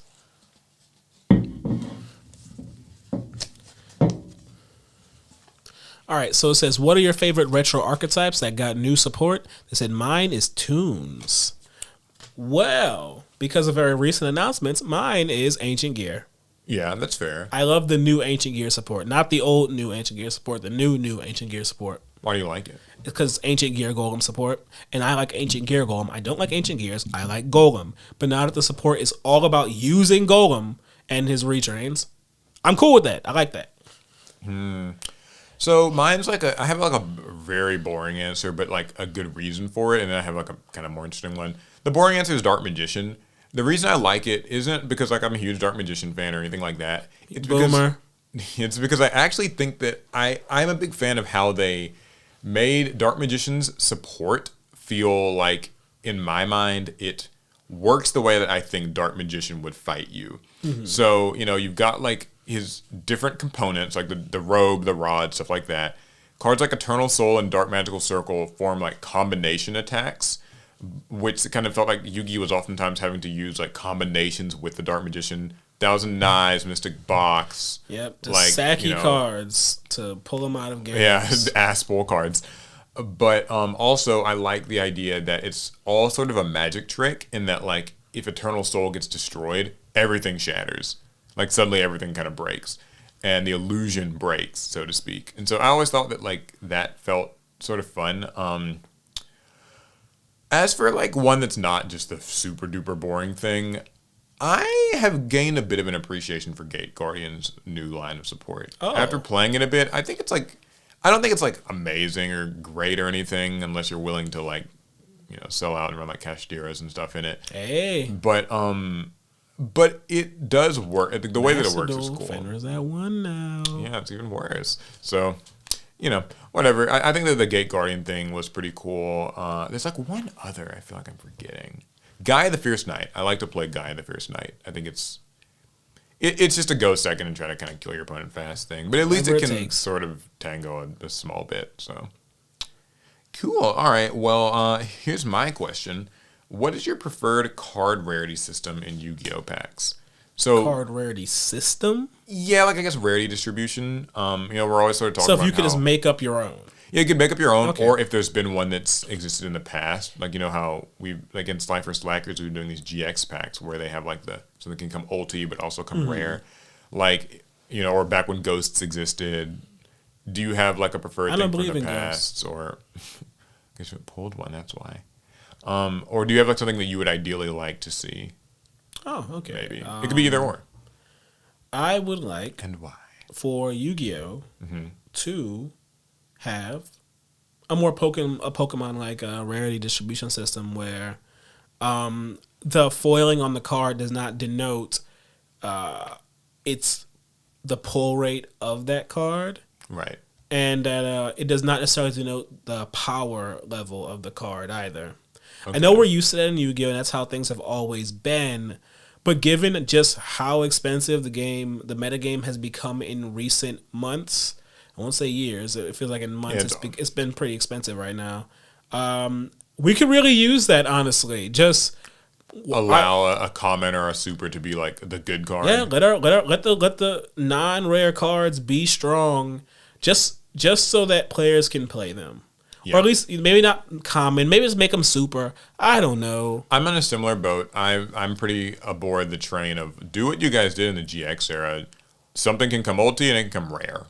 Yep. Divine Wrath can come ulti and come rare. Or like Brain Control came like super and also came ulti. Like I'm really bored of this whole like the cards being too expensive to play thing. Like I just want I would rather complain about how busted or something some new card is. Ban SB Little Knight or something. I don't know. We'll be saying that like next year, I promise.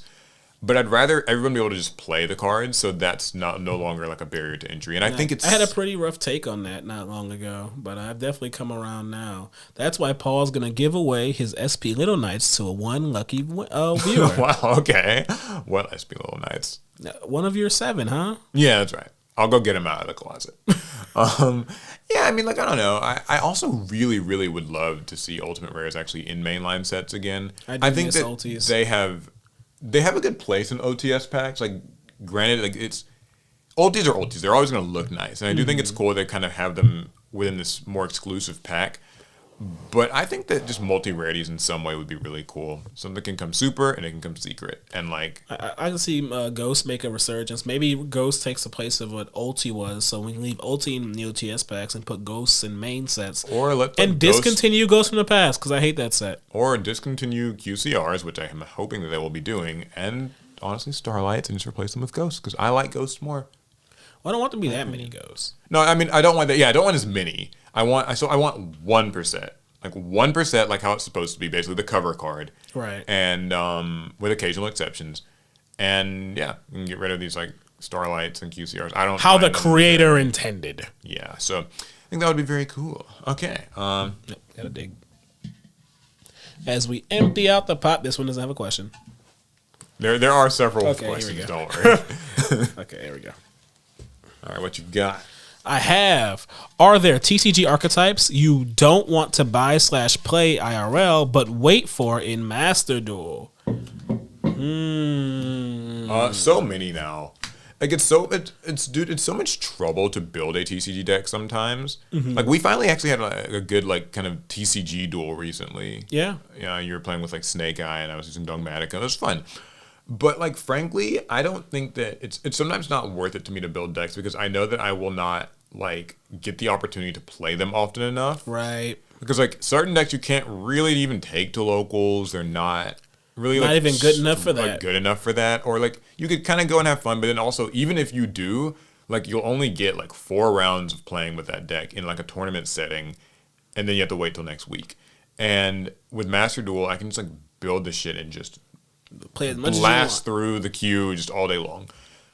So for me, when new archetypes come out that I'm like vaguely interested in, I usually just say I'll just wait till Master Duel.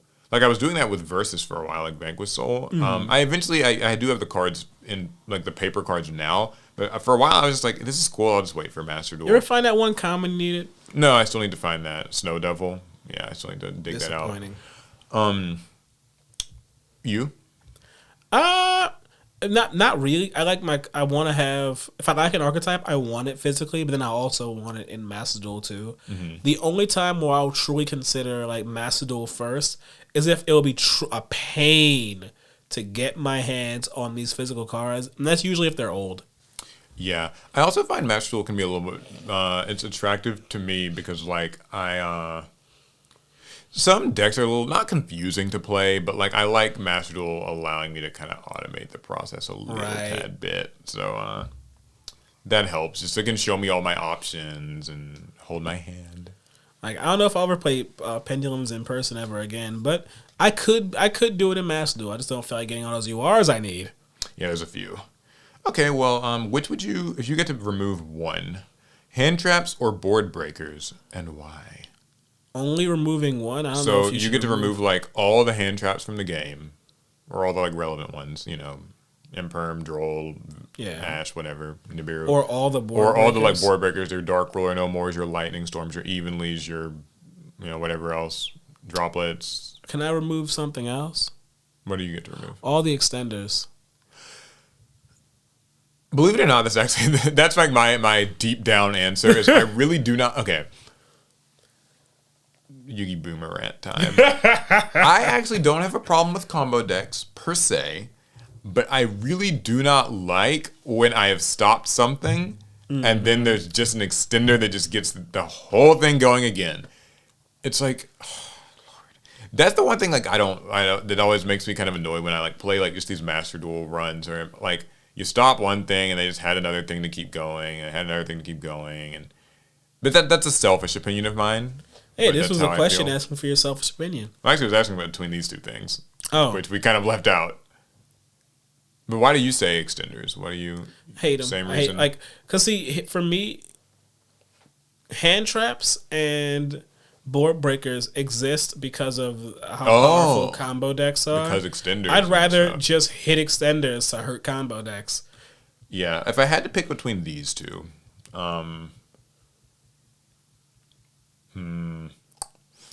hand traps or board breakers? I know which one I hit. Which one? I hit board breakers. Okay. You know why?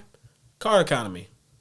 I hate that. See, with hand traps, typically you drop your one hand trap for a 1-to-1 interaction, and then like, Sometimes even an egg one. yes, sometimes it's a straight neg one, and the only time that wouldn't be the case is things like Nibiru, which some might call that a board breaker, but not really. I get you, yeah. But most board breaking cards are board breakers because they give you a favorable trade and card advantage.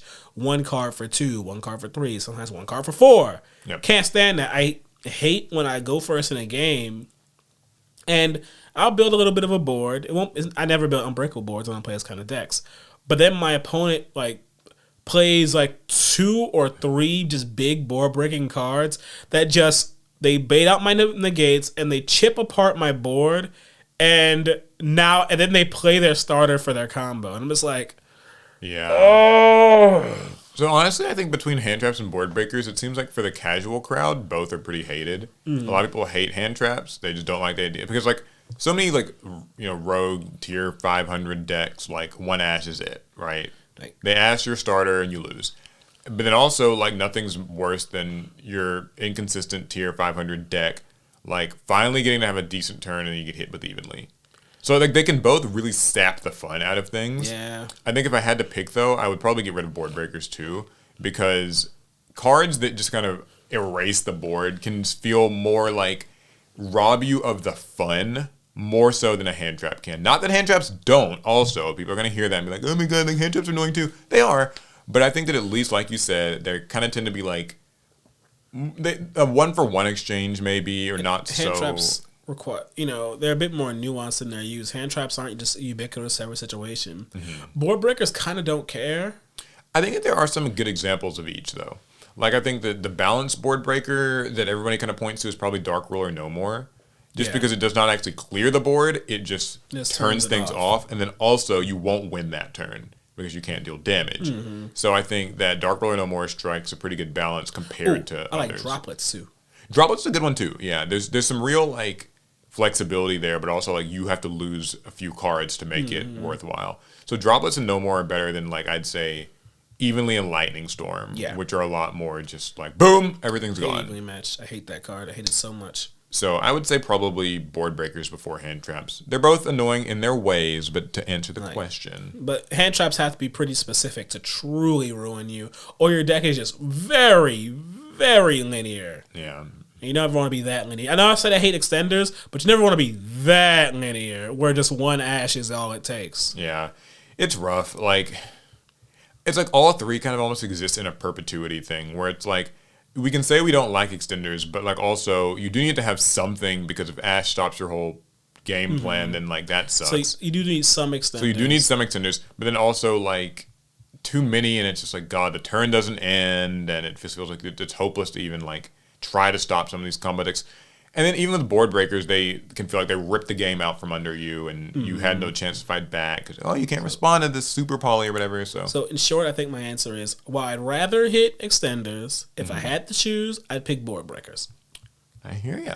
Okay, I think there's a couple more cards. I think I pulled 2. Oh, one doesn't have a question. Okay. So I have how could Konami create a mulligan system to reduce bricking but keep combo decks balanced? Woo! Oh, that's a heavy one. All right. The rise this is funny. Tough. They're worried about combo decks being like out of control because you have higher chances of seeing your optimal open, but control decks would be pretty sickening too. You're talking about like kind of like the trap. Yeah, like trap heavy. Stuff, yeah. Just any deck in Yu-Gi-Oh, if it gets more chances to get its opening hand, is gonna really have you're gonna have a rough. Yeah, see, that's what I was gonna say. Is I don't think that there's any situation where a mulligan. I'm not saying a mulligan can't exist in Yu-Gi-Oh. That's a bit extreme. But what I will say is that like so much in Yu-Gi-Oh gets determined by the first turn, no matter what style of deck it is. More than anything, it's like who gets to go first. But like where a combo deck getting to like combo decks these days are usually pretty consistent. So a mulligan even further increasing the chances that you don't break means that like combo decks are just super strong. But then the same can be said of like a deck that's aiming to set 5 of the most obnoxious floodgates you'll ever deal with. So it's like, I don't know. Is there like a... So I played a lot of card games with mulligans. Okay. I played many card games. So I'm pretty familiar with how mulligans work and how I have a good idea of how it works in Yu-Gi-Oh too. A mulligan right now is pretty useless in Yu-Gi-Oh in general. Why? Because like you said, our decks are consistent. In most games, you mulligan looking for your starter cards. In Yu-Gi-Oh, you probably just have them. Like in a modern Yu-Gi-Oh deck, it's very unlikely that you will not see cards that get you to your starter. Now, will you have the most optimal hand to do it? Maybe not. But you probably do have a way to make a play.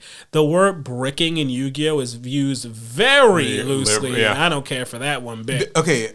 Sorry, go ahead. But I was going to say, no, say your thing because I can Okay, so my thing on bricking is actually that Tombox has been, I see on Twitter, he talks about this a lot, he mentions in videos sometimes. Bricking has taken on a different definition to a lot of Yu-Gi-Oh players these days, where a lot of people see bricking as, I did not get my optimal play. Yeah. He defines it, and he's very clear on saying, bricking is when you do not have a legal play. Like, you cannot play anything, or like you are literally just forced to like set a monster because like you can't do anything beyond that. Whereas some people see bricking as just, I only get to go +7 instead of +9 with my maximum combo. I can't play through 2 hand traps. Yeah. I can play through 1, but not 2. If you drop the ash, so I bricked. Yeah, so it's like, that's not bricking. You did get like playable cards and stuff. So anyway, that's just But how the mulligan would actually be used in a competitive way in Yu-Gi-Oh! Games 2 for side deck pieces. People would be willing to mulligan then just to try and see those cards they sided in for that nasty little matchup. Yeah, that's really terrifying actually. Like getting a mulligan in game 2 and 3 because it's like side deck cards. I mean, Yu-Gi-Oh! Side decking has always been a pretty, I wouldn't say divisive thing, but it can certainly make a game feel heavily polarized.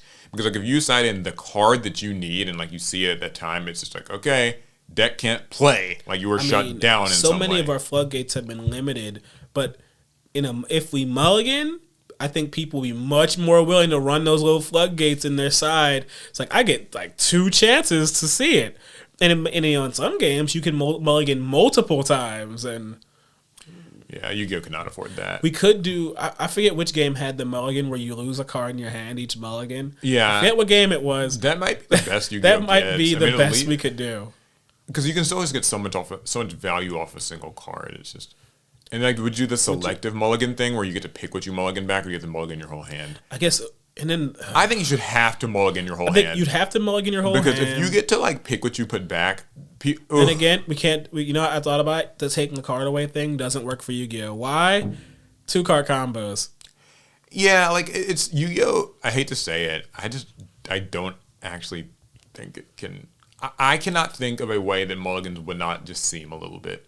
I'm happy to hear what people have on that front, but like I'm not gonna lie, I just think that too much power lies in the hands of single cards in this game, and like and the value of an opening hand. I mean, I've seen, because in YCS coverage, I've seen situations where it's game 2, players open their hands, opens up 3 specific cards they sided in for the matchup, and then 2 engine pieces, and that's a fire hand, and they go on to steamroll the game.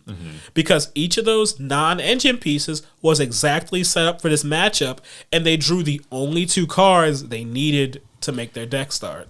Yeah, it's kind of like that example that everybody has with like Mathmix and Master Duel, where it's like the Mathmix player who drew Maxi, Ash Blossom, Imperm, and Called By, and then the 5th card, Mathmix Circular. Yep. Where it's like, I have everything to stop you. Every single attempt that you can make to stop me is like gone, and I drew the one single card that does an entire combo end zone. Because in Yu-Gi-Oh, that's kind of the ideal thing, is like you draw the one thing you need, none of your bricks, and everything you need to stop your opponent precisely in that like perfect little ratio. So Perfect hand. All right, well, the final card, this one's an interesting one, and this is I had to actually pull up a separate website because this person included a link. Oh? So should Konami in the US and Europe, I suppose as well, create the Duelist Kingdom League system like they have in the OCG? Bet you didn't know about this. It sounds familiar, but I don't know. So they have something called the Duelist Kingdom in the OCG. It started in October, and the current mission period is running from October 1st to March 31st. And the prize exchange period is April 1st to April 30th. So the way this works is it's kind of like a league system. We've talked about the idea of card shops having league systems. Starting in October, various missions related to... Oh, by the way, the side that I'm on is the OCG's site, and it's just translated to English. Starting in October, various missions related to the Yu-Gi-Oh card game will be sent out. Sent out, you ask? Yeah, that's right. On Yu-Gi-Oh! Neuron on your phone. Oh. Enjoy the 25th anniversary of the card game. Complete each mission and collect star chips. The acquired star chips can be exchanged for luxurious prizes after the mission ends. So yeah, you receive missions on you link your Neuron account. Mm-hmm. Missions get sent out to everybody. When you complete those missions, you'll get a star chip. And then you can exchange your star chips at the end of the overall period to get things. Wouldn't that sound fun? So these missions are like IRL things you would real life things that you do to at like your local card shop. There might be a little bit more information here. There's actually a lot to see. Okay, so your Yu-Gi-Oh! Neuron will receive an invitation from Pegasus. It's like a little letter. You open it up. You know, I got one of those tapes in the mail. Informing you of the start of the mission. Your invitation will come with 2 star chips. So you start off with 2, just like in the show. You'll have to have Neuron installed by September 30th. And like link your Konami account and all that. Anyways, one prize is the Duelist Kingdom limited pack. So you can get an OCG limited pack or a Rush Duel limited pack. So you get to like pick which one you want to get. You'll also receive, and this is all like kind of roughly translated, by the way. So yeah. You can receive a Spirit user card with a new illustration. So like Asa and like the Charmers. Oh, okay. Kind of Spirit Charmers. They have different arts. Different like arts in the pack. There's also some Rush Duel cards. There's a Seiaru, and 2 other monsters that I am not familiar with. Progrider Wansang and Jundai of the Nether, which I think are probably sound translated. like Rush Duel cards. Yeah. But yeah, you get star chips for completing missions. You can exchange them later on. You get a star chip column that's added to your Neuron thing. And yeah, I'm not sure exactly what the missions are. I would like to see an example of what a mission is, but my understanding is that you do have to do these at your local card shop, and they do involve things like playing different decks and completing trades and just entering tournaments. Completing trades, interesting. So it's like, I traded my card for $5. Does that count? Yeah, it's interesting. I wonder who. Like, I'm guessing that like your local card shop is, I guess, able to like kind of approve a mission. Like, I say imagine it's done so. Or whatever. So yeah, a system like that's really cool. A lot of card games nowadays, like they're doing leagues. Leagues seem to be the move. Pokemon has their leagues. Lorcana, I know, has Lorcana has leagues. Our locals did a Digimon league, and it was very popular. I think leagues are the move right now. I think it's a great way to get people to like show up each week and stuff, and kind of feel engaged with every aspect of the game, not just the one. And the goal is no longer just to win; it's to complete the missions. Mm-hmm. So, actually, I have a small anecdote about that type of a gameplay loop and system. So, I play a lot of Fortnite. I play with my brothers. I play with myself. I play a lot of Fortnite, and it can be kind of a boring game. especially before the latest edition of all those new modes. It was just a battle royale. You can only have, in my opinion, you can have so much fun playing a battle royale over and over and over again. But Fortnite has, or at least it had, all these like missions. You had your daily missions, your weekly missions, and whatnot. And I found that I was able to play a lot more Fortnite, enjoy Fortnite a lot more when I would literally just queue up games with the goal of just knocking out 1, 2, 3, 4 missions. I don't care if I win. I don't care how far I go. And funnily enough, I win most of my games when I'm tunnel visioning, trying to complete these specific things. Things like eat 4 fruits, fall from 20 meters, drive a car up this far. Like, yeah, I mean, I think that it also, there is this, try not to turn this into too much of a rant, but I will anyway. I sometimes think, and this might be a result of my own overexposure to like online Yu-Gi-Oh discourse a bit, being terminally online and such. I think that people forget that like Yu-Gi-Oh is kind of just supposed to be a hobby for fun. right. And I know that fun is defined differently for different people, so everybody's kind of looking. Yeah, victory might be your fun. Optimization might be your fun, right? The meta might be your fun. That's okay. But I do think sometimes people like miss out on the like just, hey, like one of these missions could be you have to play a deck with at least 10 cards from the Mementos archetype in it, right? Or like, you have to play like a deck with like 20 wind monsters this week. Or just, kind of different things like that where these alternative goals, these alternative win cons, these alternative ways of interacting with other players and engaging with other people.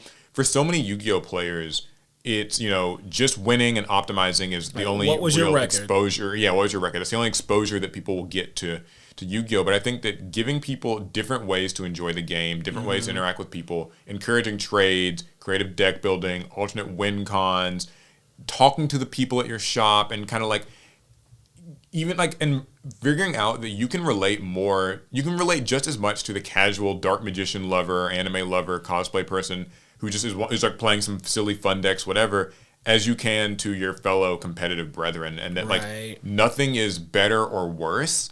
It's just, we're all like playing Yu-Gi-Oh! We're all in this kind of niche game together. So I would like a league system at shops that kind of promotes that. Yeah, sounds fire to me. Mm-hmm. So, would they ever bring it over here? I want to say Konami can. Like, they have OTS system as it is. It's not that it's impossible. It might be a matter of, are they willing to like commit the resources and manpower and setting the whole thing up. It's been done before, so it could be done. I feel like the blueprint's there, and they've even got elements of it. Like, they've got OTS packs that shops get, and they also have like lost art that you have to get in like an OTS shop. Like I've met many a shop that has no idea how those are supposed to be disseminated. Yeah, a lot of card shops will like have them, and they just literally forget to give them out. It's not even that they're like hoarding them; they forget. Like, it's just, you have to ask. So yeah, that's how I get all my lost arts. Hey, do you guys have these? I'm like, that's what that's for. Yeah, then they'll give you one. So I mean, but I would like this. I hope that Konami will bring it. And one last thing too, the fact that it's a Neuron is genius. Yeah, I mean, it's an app that most Yu-Gi-Oh players, except for me, have to have. So yeah, the fact that we finally have a Yu-Gi-Oh app like that. I mean, I've been asking for that for like years. I was like, hey, like have an app to find your locals and like submit your deck list and search for cards, new life points, whatever. So yeah, it'd be cool. And the star chip system helps it add a little bit of anime flair. A bit of flair to the if we brought that over, I'm buying a glove. Yeah, so cool. Yeah. That is all. And with that, the pot is now empty. Yeah, it actually is no more cards left. So we emptied the pot. We said we did what we had to do. Now in 2024, you guys gotta fill this bad boy up again. Yeah, so remember, you can submit any questions that you want in our Google form down below. I'll try to remember to add to the show notes. Hopefully you guys have enjoyed this year, 2023 Yu-Gi-Oh! Pot of Greed. We appreciate all of your support. I know I did. This pod's my favorite part of the year. Yeah, it's been fun. I've been really looking forward to just doing this each week and talking about Yu-Gi-Oh! I wanted to do a giveaway, but things got kind of crazy in the holidays, so I'll be postponing it a little bit, but hopefully more info on that soon. We'll give you one of each of the quarter century rares from the tins. Yeah. I know you guys would just be chomping at the bit for such things, huh?